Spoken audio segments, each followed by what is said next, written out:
Welcome back after the break. जी अजहर सिद्दीक साहब, आप जवाब देना चाह रहे थे जहांगीर जदून साहब की गुफ्तगू का। देखिए, जहांगीर जदून साहब भाई हैं हमारे, और ये जो कि लॉ ऑफिसर रहे हैं, एडवोकेट जनरल सिंध रहे हैं। शायद इन्हें पता नहीं है या इन्होंने आइन और कानून की तशरीह उस तरह से देखिए। मैं just PN Bhagwati supreme court के चीफ जस्टिस है इंडियन। वो कहते हैं it's the duty of the court to enforce fundamental right. Duty का लफ्ज इस्तेमाल हुआ है। और मैंने आपके सामने एक फैसले रखे हैं, तीनों में एक प्रोविजन आएगी जो फंडामेंटल राइट्स की वायलेशन है, जो आइन की वायलेशन है। और सुप्रीम कोर्ट हमारी आंखें बंद कर ले यार। और कमाल की बात बताऊं कि तीनों की तीनों अमेंडमेंट जो हैं, ये उस पार्लियामेंट ने किया जिसमें अपोजिशन नहीं थी, जिसमें अपोजिशन को पार्लियामेंट में बैठने नहीं दिया गया। लाहौर हाई कोर्ट के चीफ जस्टिस शाहिद करीम साहब ने हुक्म दिया, इस्तीफे मंसूख कर दिए और जाके कहा पार्लियामेंट में जाकर आप बैठे। ये हमारी सुप्रीम कोर्ट को नजर नहीं आया। और यहाँ का जो स्पीकर था ना, जो कमरो जमान को कभी मेरे सामने बैठाइएगा जरा, 1-to-1 मीटिंग करें उनके साथ। आजकल एस्टैब्लिशमेंट में बड़े अच्छे ताल्लुकात है उनके। वो समझ बैठे सीट जीत जाएंगे, सीट नहीं वो जीतने लगे। वो आइन और कानून, मैं तो हैरान होता हूँ कि ये पीपल्स पार्टी की आवाज वो बोल रहे होते हैं। जो पीपल्स पार्टी की आवाज कभी भी कमर जमान का नहीं है, मैं बता दूं आपको, कभी उनसे पूछ लीजिएगा। अब आती है अगली बात की तरफ कि तीनों के तीनों, और कौन था? राजा परवेज अशरफ था, स्पीकर नेशनल असेंबली। राजा परवेज अशरफ ने कितने आइन तोड़े हैं, मैं आपके सामने 3 रख देता हूं। पहला तो ये था, उन्होंने इंट्रा कोर्ट अपील करके इस्तीफा वाला मामला सस्पेंड करा लिया। यानी खुदा रहा, ये जमहूरी दौर में रहते हैं। फिर पता है इन्होंने क्या किया? ये वही राजा परवेज अशरफ हैं जिन्होंने speaker national assembly opposition leader तैनात किया, उसको चैलेंज किया। वो भाई 20 सीटों में पाकिस्तान तहरीक इंसाफ सबसे बड़ी जमात थी, आपने 20 सीटों वाला उठाकर अपना बना दिया अपोजिशन लीडर। वो अपोजिशन लीडर, और कल वो इलेक्शन किसका लड़ रहा है? नून लीग का इलेक्शन लड़ रहा है यार। शर्म सड्डू बनने का मकाम है हमारे इस मुल्क में। जमहूरियत की जो तिया पाचा इन्होंने किया, फिर यही नहीं है। राजा परवेज अशरफ ने, ये वही राजा परवेज अशरफ है जिन्होंने तोशा खाना में आर्टिकल 63 के खिलाफ रेफरेंस भेजा। मोहसिन शाहनवाज राजा का तोशा खाना का ताल्लुक ही कोई नहीं था, ना इसको इख्तियार था। मैं तो इसमें बड़े पुराने रेफरेंस फाइल करता रहा हूँ। फहमीदा मिर्जा में वैसे अजहर सिद्दीक साहब जब आप गुफ्तगू शुरू करते हैं ना, पहले 3 जुमलों में बड़ी ज़बरदस्त मुस्कुराहट होती है जदून साहब की। आप कहते हैं हर दफ़ा भाई हैं मेरे, उसके बाद आप जब शुरू करते हैं तो फिर जहांगीर जदून साहब, झूठ बोला जाता। मैं आपके पास वापस आता हूँ अजहर भाई। अजहर सिद्दीक साहब, यानी आप जो मर्जी करते रहे भाई। देखे, मेरी बात सुने। रब ने ना, रब की 2 सिफात हैं, अल वकीलो और अल आदिलो। बंदा उतना झूठ बोले, उतना डिफेंड करे जितना डिफेंड कर सकता है। इसका मतलब ये नहीं है मैंने कोई ठेका नहीं उठाया हुआ, ना मैंने किसी का पैकेज उठाया हुआ है। मुझे आइन और कानून की पासदारी करनी है, और मेरा काम वही आइन और कानून की पासदारी करना। इन सियासी जमातों ने क्या दे दिया? यानी मुझे बड़े ओहदे मिलते रहे, एडवोकेट जनरल पंजाब और एक स्टेज पे अटॉर्नी जनरल के हवाले से जब अनवर मसूद था तब भी बड़ी बातें होती रही। और भाई क्या लेना है तो कोई ओहदे नहीं है, कोई होते नहीं है। मैं अपने रब के यहाँ सुरखरू हूं, इससे बड़ी बात कोई नहीं है। मुझे कम से कम अपने आप पर यकीन होना चाहिए कि नहीं। और ये यानी इस वक्त बार काउंसिल और बार एसोसिएशन जो रोल प्ले कर रही है यार, ये बाहसियत वकील, मैं नहीं समझता ये पाकिस्तान की जमहूरी रवायात। बाकी यानी हम डिक्टेटर्स को सपोर्ट कर रहे हैं। सही। अजहर सिद्दीक साहब, मैं आपके पास वापस आता हूँ। जहांगीर जदून साहब, आप वैसे तो आपको लगता है कि कोई मैलाफाइडी नहीं है, कोई बदनीयती नहीं है, लेकिन जो इंतखाबी निशानात वैसे अलॉट किए गए हैं पीटीआई को, व्हील चेयर, हथ गाड़ी, चिमटा, दरांती, रंदा, चारपाई, अगरचे ये बोतल, उसके अलावा बैंगन, ये जाहिर है कि मौजूद तो हैं पाकिस्तान के इलेक्टोरल सिंबल्स की फहरिस्त में, लेकिन वो पीटीआई वाले कह रहे हैं कि चुन चुन के ऐसे दिए गए हैं कि उनके खिलाफ इंतखाबी मुहिम चलाने में इस्तेमाल हों। आपको नहीं लगता कि वाकई ऐसा हुआ है? नहीं, पहले मैं देखें अजहर सिद्दीक साहब का जवाब दे दूं। एक तो किसी जमात के साथ कोई एफिलेशन होना कोई बुराई नहीं है, ना ही जुर्म है। ये भी देखें ना, इनको ये तो अभी नज़र आता है, इनको सेनेट में नज़र नहीं आता कि बाहर 65 थे और अंदर से जब वापस आए तो 46 हो गए। तो ये इनको नज़र नहीं आता कि ये क्या करते रहे पीटीआई के साथ। जो पीटीआई जो अभी के बोर्ड, उन्होंने प्राइम मिनिस्टर जो थे अभी जेल में, उन्होंने कहा था मेरे तो बंदे ही वो पूरे करते हैं, मुझे तो पता ही नहीं होता बजट में कितने बंदे चाहिए, फलाना काम किस तरह जाता है। ये खुद अभी प्रोसिक्यूटर नैब थे, हम इनको बुलाते रहे, जब नैब ने स्टेटमेंट दी आए नहीं, जाके लंदन बैठ के। ये तो देखे ना, अब हर नहीं, किस काम पे बैठ करके गया, फिर किस पे बैठ गया, यार ये सच अपने बोले ना तो जरा, गुफ्तगू लगा कुरान लेते मजीद हैं, किसी सामने रख के सच बंदे बोले, को किस में पर्सनल बैठ अटैक गया, करते हैं। इनका नैब में ये बैठ देखे ना, गया, नैब में ये मैंने काम कहा ठीक था, नहीं है। सच बोले आप। अब ये आराम से बात आपकी सुने ना, आपकी हुकूमत आ थोड़ा सा चुकी थी। अजहर सिद्दीक साहब, पूरे अजहर सिद्दीक साहब, पूरा मौका मिलेगा, ये जरा सुन लें।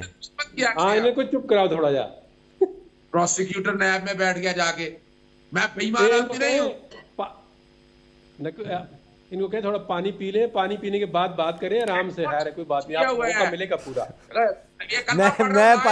मैं पानी पी लेता हूँ आप लोगों के। नहीं इनको क्या, आपको मौका मिलेगा पूरा, आप पानी पी लें, आप थोड़ा तहम्मुल से बात करें। अब आपको एक तरफ नजर आता है, ये जो आपको एक हफ्ता पहले बार कौंसिल ने कहा था मैं इलेक्शन कमीशन पे एतमाद नहीं है, वो बात आपको नजर नहीं आती। बार रेजोल्यूशन सुप्रीम कोर्ट ने और बिजक वक्त पाकिस्तान बार कौंसिल ने दी थी कि इलेक्शन कमीशन जो है ये इसमें ये फेयर इलेक्शन नहीं करा सकता। वो रेजोल्यूशन आपने क्या उसको कंडेम किया था? ये गलत बार कौंसिल कह रही है, ठीक कह रही है?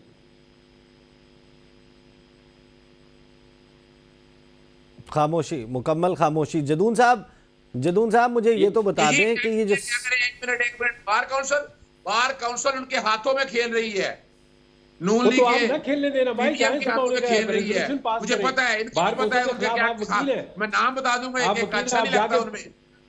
कौन सी मेरिट की बातें, खुदा रहा मेरिट की बातें, मेरिट पाकिस्तान में डुबो के रख दी है इन सियासी जमातों ने पकड़ के। अच्छा जदून साहब, वो सवाल तक मैं वापस आ जाता हूँ। ये जो निशानात अलॉट किए गए हैं पीटीआई वो को, मैं देखें वो पहले भी एक चैनल में बात हुई है, अगर किसी शख्स को ये लगता है कि ये सैंपल जो है वो ठीक नहीं है तो वो जाकर रिटर्निंग अफसर को एप्लीकेशन देता है कि ये इलेक्टोरल रोल है, जो वोट कास्ट करने वाले लोग हैं ये इसको प्रॉपर आइडेंटिफाई नहीं कर सकते या इस निशान की सिमिलैरिटी है किसी दूसरे निशान से, तो वो कन्फ्यूजन क्रिएट होती है। तो वो रिटर्निंग अफसर के पास पावर होती है, वो जो निशान है वो चेंज करके दे सकते हैं। उसमें तो बड़ा बेहतरीन इलेक्शन कमीशन ने इंस्ट्रक्शंस दे दी आरओज़ को कि ऐसा ना किया जाए, क्योंकि हम बड़ी तेज़ी से भिजवा रहे हैं बैलेट पेपर छपाई के लिए, तो वो अमल मुतासर होगा।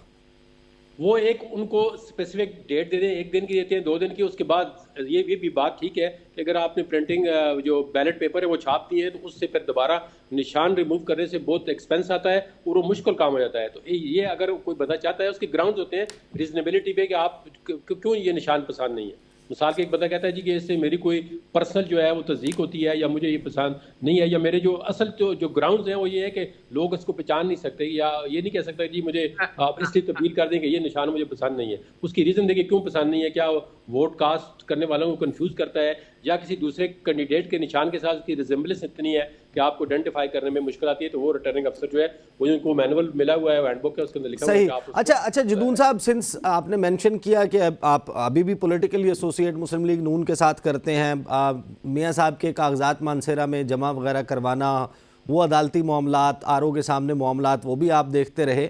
आप मुझे ये बताएं कि मियाँ साहब 22 जनवरी को सुना है कि वो जलसा करेंगे मानसेरा में और वो उनकी पहली रूनुमाई होगी 21 अक्टूबर के बाद अवाम में निकलेंगे। वो इतनी तसल्ली, इतना सुकून के उनके जो हरीफ थे वो शायद मैदान से अब आउट हो गए हैं, बल्ले का निशान नहीं है।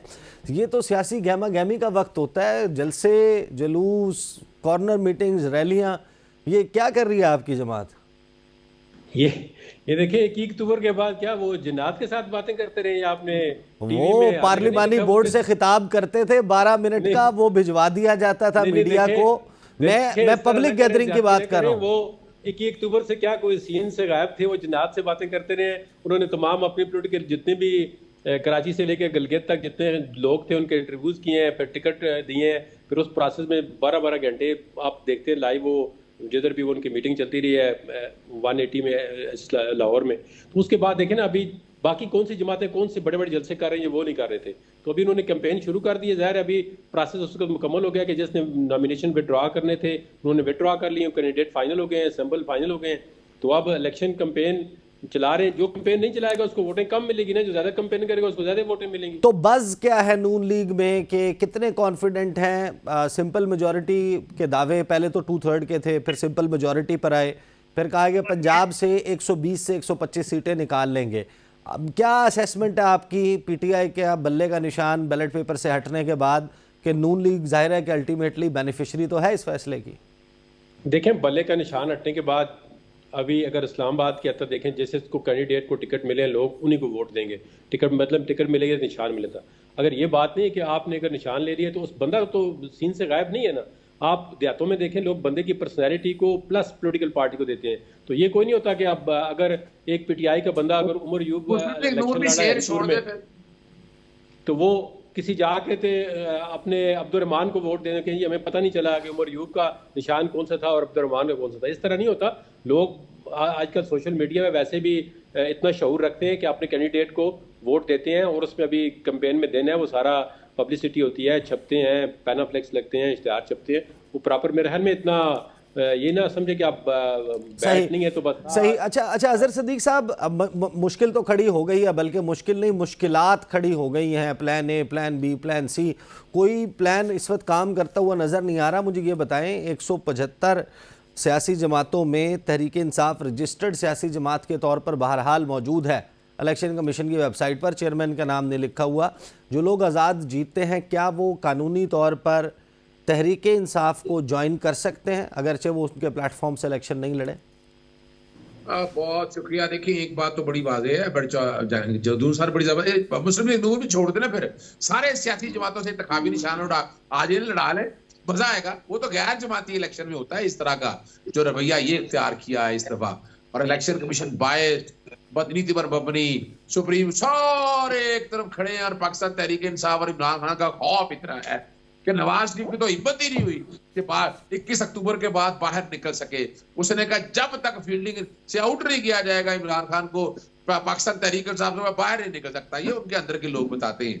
और मैं एक और बात बता दूं आपको, देखिए पाकिस्तान तहरीक इंसाफ तो मौजूद है, अपनी कंफ्यूजन कितनी रखी, यानी फैसला आपको पता है नजरियाती का उसी एक दिन पहले आया जिस दिन आखिरी दिन टिकटें जमा करानी थी। इन्हें नहीं चाहिए था कि टिकटों की डेट बढ़ा देते इलेक्शन कमीशन, क्या मुश्किल काम थी।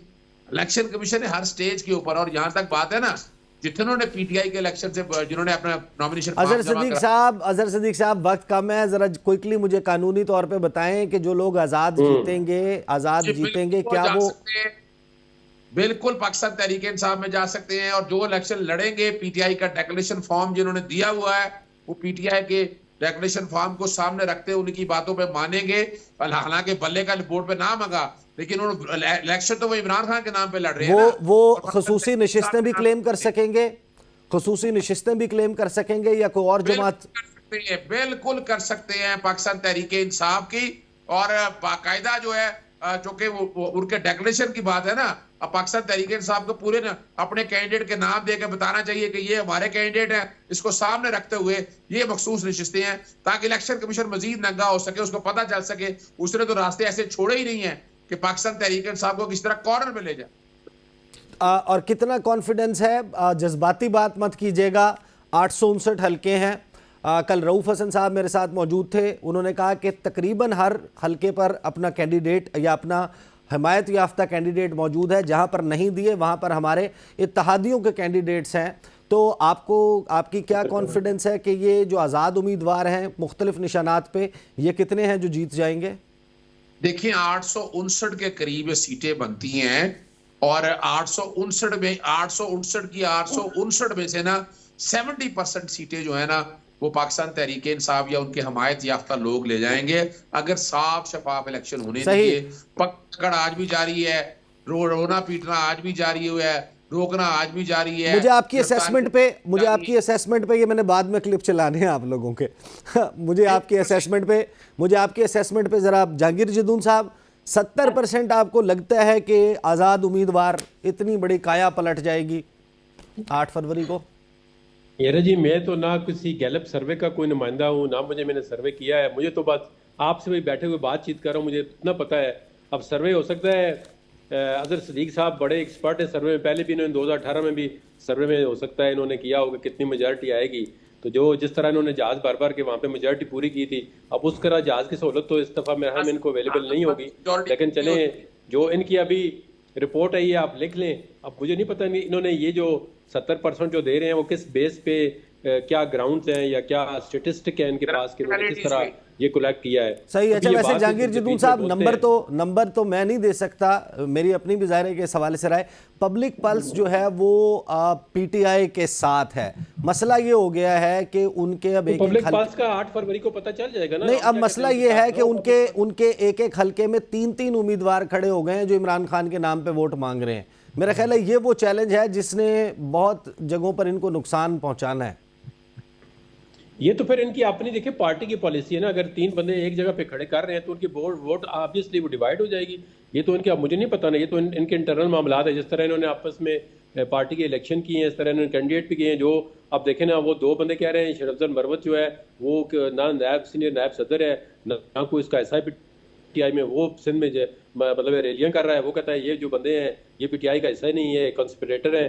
ये तो इनके इंटरनल मामलात है, हमें तो नहीं पता इनका क्या कर रहे हैं। ये तो किसी ने कंस्पिरेसी नहीं किया, ये तो किसी एस्टैब्लिशमेंट ने नहीं कहा है कि मरवत को इधर कर दो। रऊफ हसन ने ये बयान दे दिया है। ये तो सही। जहांगीर जदून साहब, वक्त खत्म हो गया। अजहर सदीक साहब, आप दोनों का बहुत बहुत शुक्रिया। उस्मान कायरा साहब ने हमें आगाज़ में ज्वाइन किया था। 8 फरवरी के इंतखाबात, उसका मंजरनामा, उसमें रोज़ाना की बुनियाद पर एक के बाद एक सरप्राइज़ आ रहा है। It's very interesting process. इस पर गुफ्तगू का सिलसिला जारी रहेगा। अब तक के लिए इतना ही, मुझे इजाज़त दीजिए। अल्लाह हाफिज़।